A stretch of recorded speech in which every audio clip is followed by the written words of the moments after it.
On the triple lock issue, if a government TD was here to defend their own position, what they would probably say is, well, it's a sovereignty issue because, by allowing the UN Security Council and the different powers on that to decide when and where Irish troops are allowed to be deployed, that is ceding our ability to manage our own affairs as a country or something to that effect. What would you say if a government minister was to make such an argument? But first of all, neutrality is a sovereignty issue for us. In relation to the EU's approach to Gaza is an example where Ireland has actually very little influence in relation to steering the EU to the right decision in relation to that.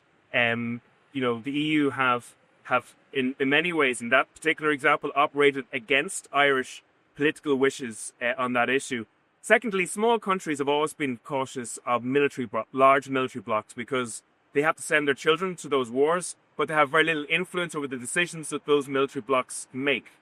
The very nature of the UN Security Council means that we do not participate in an EU peacekeeping mission if there is opposition on the UN Security Council, which means we are not aligning by definition with either of those two blocs. I think that's where our neutrality should lie, in military neutrality.